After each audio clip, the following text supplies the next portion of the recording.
నిజామాబాద్, ఖమ్మం జిల్లాల పార్టీ నేతలకు కేటీఆర్ పురపాలక ఎన్నికలకు సంబంధించిన వివిధ అంశాలపై దిశానిర్దేశం చేశారు.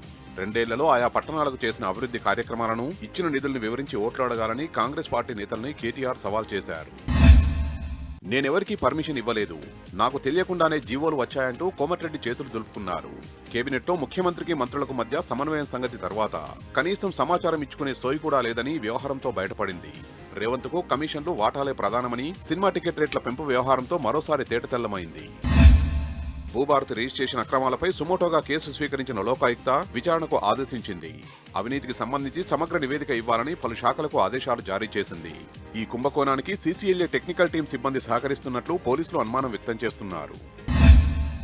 గద్వాల జిల్లాలో ఓ మాజీ ఎమ్మెల్యే అరాచకాలకు అంతులేకుండా పోతోంది. NH-44 విస్తరణ పనుల్ని సీఎం సన్నిహితుడు అడ్డుకుంటున్నాడు. కమిషన్ల కోసం కాంట్రాక్టర్ను బెదిరిస్తున్నాడు. 8 కోట్ల రూపాయల కమిషన్ డిమాండ్ చేశాడు ఆ మాజీ ఎమ్మెల్యే. దాంతో పనుల్ని అర్ధాంతరంగా నిలిపివేశాడు contractor. Professor Jayashankar agriculture varsity ప్రశ్నపత్రాల లీకేజీ కేసులో అడ్డదారి తొక్కిన అధికారులపై సస్పెన్షన్ వేటు వేశారు. Junior assistant Karthik, technical assistant, question paper incharge Ramesh ను విధుల నుంచి తప్పించారు. దీంతో పాటు 5 ఇన్ సర్వీస్ విద్యార్థుల ప్రవేశాలను రద్దు చేశారు. హైదరాబాద్లోని అంబర్పేట ఎస్ఐ భానుప్రకాష్ రెడ్డిని పోలీసులు అరెస్టు చేశారు. చోరీ కేసులో రికవరీ చేసిన సొమ్మును వాడుకున్న కేసులో ఆయన్ని అదుపులోకి తీసుకున్నారు. మరోవైపు సర్వీస్ రివాల్వర్ మిస్సింగ్ కేసులోనూ ఆయనపై దర్యాప్తు కొనసాగుతోంది. సంక్రాంతి పండుగకి సొంతూళ్లకు వెళ్లే ప్రయాణికుల కోసం ఆర్టీసీ ప్రత్యేకంగా 6,431 బస్సులు నడిపిస్తున్నట్లు రంగారెడ్డి జిల్లా ఆర్ఎం శ్రీలత తెలిపారు. 50% అదనపు ఛార్జీలతో ప్రత్యేక బస్సులు నడుపుతున్నట్లు తెలిపారు.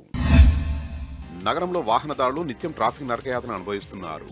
ముఖ్యమైన కూడలలో 1 కిలోమీటర్ ప్రయాణించడానికి దాదాపు 10 నిమిషాలు పడుతుంది. సిగ్నల్ వ్యవస్థ సరిగా లేకపోవడం, ట్రాఫిక్ ను నియంత్రించేవారు కరువవడంతో రోడ్లపై ఎక్కడ చూసినా ట్రాఫిక్ జామ్లే దర్శనమిస్తున్నాయి. శంషాబాద్ ఆర్జీఐఏ పిఎస్ పరిధి కుమ్మర్ బస్తీలో చైన్ స్నాచర్ రెచ్చిపోయాడు. జయమ్మ అనే మహిళ మెడలోంచి బంగారు పుస్తల తాడు లాక్కెళ్లాడు. చైన్ తెగడంతో తాడుకు ఉన్న పుస్తలు మాత్రమే తీసుకుని పరారయ్యాడు. రంగారెడ్డి జిల్లా శంషాబాద్లో ఓ యువకుడు దారుణ హత్యకు గురయ్యాడు. స్థానికుల సమాచారంతో ఘటనా స్థలానికి చేరుకున్న పోలీసులు కేసు నమోదు చేసి మృతదేహాన్ని ఉస్మానియా ఆసుపత్రికి తరలించారు.